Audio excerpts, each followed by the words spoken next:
Redmond and I'm on the social care desk at Hayes Recruitment, and I'm here with the lovely Amy Flynn who works here in Camphill. Tell us a bit about your role here in Camphill, Amy. So currently I am Area Services Manager with Camphill. And tell us, so how did you get into social care? What made you go for it? Good question. So I suppose when I look at my families, when I look at my family and I look at the ladies that I would have grew up with in my life, I suppose we're all sort of in that caring profession. Yeah. And then I suppose from a young age as well, I would have been involved in, I suppose, the caring aspect towards family member. So I suppose it's something that I was always very passionate about, and it's something that I always really got a good self-satisfaction out of, was helping others and making a difference. Yeah. So I suppose when I was 17, I finished my leaving cert and had thought the world was on my shoulders, that I had to pick the career that I wanted to spend the rest of my life doing. I suppose I started off in doing nursing. And I suppose when I was doing nursing, I realised, okay, it's the practical side that I'm really enjoying, not so much the theory. Yeah. So the helping others. It was a nursing home actually I was in, and I really enjoyed it. We were doing the activities piece and the activities timetables. Lovely. And, engaging with the residents. Very hands-on work. Very hands-on, yeah. I loved that side of it. So I suppose then I went on then to do a higher national diploma in health and social care, and my first placement then was my first job in the industry. Wow. So a fabulous organisation in Longford, worked there for 7 years. Wow. As social care assistant, and then went on then and did my degree through the Open Training College in Dublin, and moved into a social care worker role. So you did the social care degree? Yes, perfect. I did, with the Open Training College. And then I suppose I was there and I was like, okay, want a little bit more now. So I moved, I moved then into a team leader position in another organisation. Okay. And that was just for 1 year. And then I moved back then to do relief. And then I moved to Australia. Right. Like you do. I did it too myself. Yeah. And I suppose when I went to Australia, I was like, okay, I've seen the disability side. I've been working with intellectual disability. Let's try and do something different. Yeah. So I started working in mental health, in Australia, and, fabulous, organisation as well. I suppose they provided outreach support to people in the communities. Right. People with mental health diagnosis. So I would have started off there as community rehabilitation support worker. Then I was senior practice leader, and then I was service manager. Thoroughly enjoyed that, and to see another side of social care as well. Yeah. But I really feel that from being there, and I suppose, moving out of Ireland and moving over there, like it's different in many levels. Yeah. I suppose their systems are different. Very different. Mental health systems are phenomenal over there. But I suppose that really shaped the person I came back as. Yeah. To Ireland, and I suppose came back to Ireland, and within I think 2 months I had gotten pick person in charge position in Ballybay. Lovely. Like with Camphill, so I started there and absolutely loved it. And then within maybe 6-7 months I stepped into the area services manager role. So I suppose what's really unique about Camphill, I suppose, is the ethos, it's the model.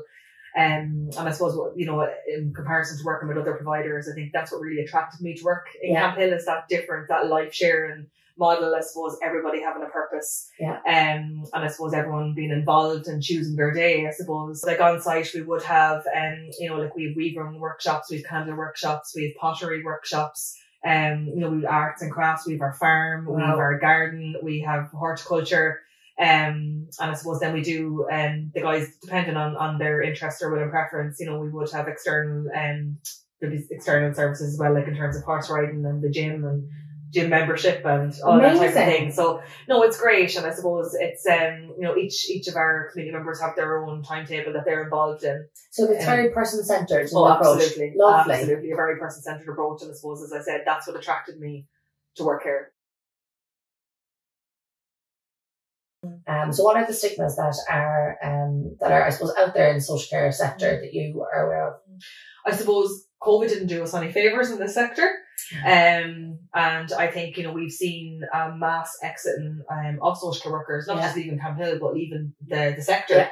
And I think, burnout was quite a big thing during COVID. And, there was, staff were out sick, and staff would have covered extra hours, and you didn't have that level of community, engagement anymore. It was shut down. So I think one thing, I suppose, on which was a negative, but on a positive side, I think we really stepped outside the box in terms of adapting to COVID.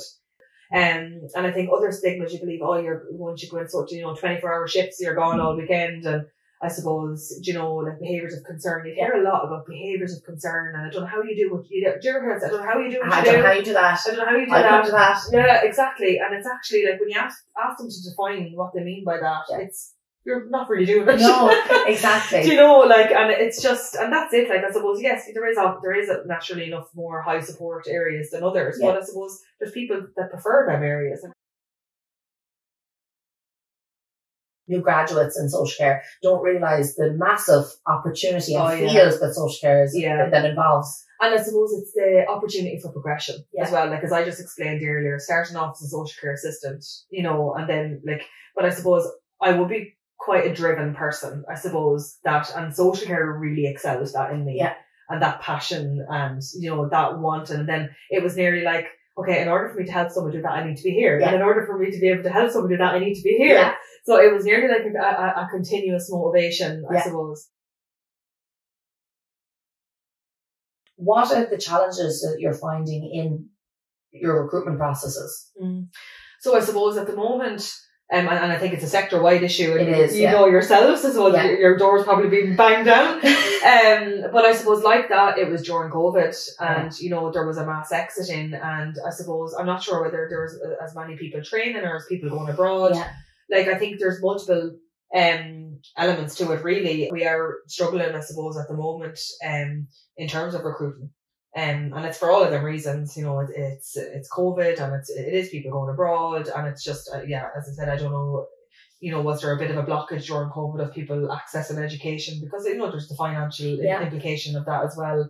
But we are absolutely seeing a strain. I suppose, because of our location, we do require our staff to have a full driver's license while on shift, because as I discussed, each of our community members would have mapped out what they want to do on a day-to-day basis. Yeah. So if that involves going to the gym or going horse riding or going shopping or going for a coffee, we need to be able to support them, and we can't, I suppose, restrict them on their life. So I suppose there absolutely is that factor as well, and it is actually an issue. I remember working in this specific house, and it would have been a group of people that would have come from, remember the congregated settings report, where people could no longer live in sort of institutions. They were put into community houses, and there was one particular lady, that they initially we knew very little information about them. We would have taken them over from a different provider, right? And it was, this lady is non-verbal, and she likes to do this and she doesn't like to do this, and that was fine. So we started supporting this lady, and the most beautiful lady, like, just, so much fun, and charisma about her, but really cheeky, and there was little bits and pieces, we were really observing her in terms of, like, we had to get her, she was getting to know us from scratch, and we were getting to know her from scratch. Right. We knew nothing about her, she knew nothing about us. Yeah.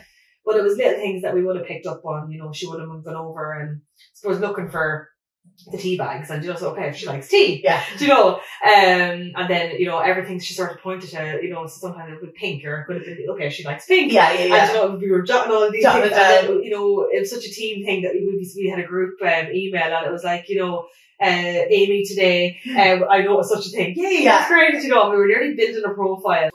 She had a tablet at the time, and we were doing nearly like tap to talk. So we decided we were actually doing it with another community member. We were doing this PCP actually on tap to talk, and she started pointing. I think I was like, okay, bring it over here. So we actually learned so much about her from doing that exercise, and it was that perseverance to being like, I'm not going to give up. I'm going to keep pushing. Yeah. But from sitting with her, and I suppose that in itself was creating that relationship, that trust in a relationship, and creating that bond, I suppose, and that professional relationship.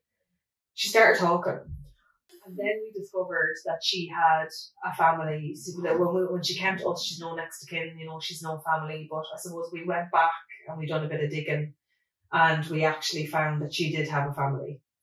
So we just started to do a lot of work with her in relation to family support networks. And, obviously, if this is something that you want to achieve and this is what you want to do, we will 100% back you and support you to do that. So I had the privilege of supporting her for her first visit to meet her mum. Oh my God. And her sister. Oh. And I suppose that, for me, sitting there that day in that room was like, this is why I'm doing what I'm doing. So tell us about the rewarding side of social care. So I suppose the rewarding side, there's more so the reward side rather than the barrier side, I suppose. And as we just talked about, actually, it is true. Like, you do have, them weekends that your friends are all going out and you're like, no, I'm on a sleepover shift Saturday night, I can't go. And I suppose, you do have, as you said, it is that little bit self-restricting in terms of that area. But I think, you'd often hear people say you need to be a specific type of person to work in that industry. And I agree. Yeah. You do. And I suppose it's the patience. It's your creation mindset. Yeah. It's, it's that being able to adapt very quickly in some situations as well. And I suppose it's seeing beyond. You're always, you need to be 3 or 4 steps ahead at all times. Yeah. If someone who's watching this video has never worked in social care before and they've heard and they thought, oh my God, I'd love to do something like that, what would you advise them to do? Well, as we talked about, being cut from a different cloth and all, so I think people that don't realise it yet know really inside that that's something that they really want to do. So it nearly jumps out at you when you hear it. So it's like a little bell goes off. It is. Don't ignore it. Yeah. And that's the first bit of advice, is don't ignore it, that if you feel that you could make an impact in somebody's life for the better. And I suppose in order for you to be, a successful, let's talk, social care worker, all you need to do, I suppose, is to make a positive impact in supporting somebody to be the best that they can be. Yeah. And that's really what it is. So I suppose you can't just walk in, so there needs to be qualifications. Yes, unfortunately, there's a lot of bits and bobs you have to have. Like Garda vetting as well is a big thing. Yeah. Overseas police clearances and everything. Yeah, absolutely. But I suppose, it's doing the course. So if it's a case as well, sometimes people want to just do a taster to see, is this for me? So they can do their level 5 in social care and do the bit of work experience as well. Or some just want to go straight through and do their 3-4 year degree, whatever that looks like for them.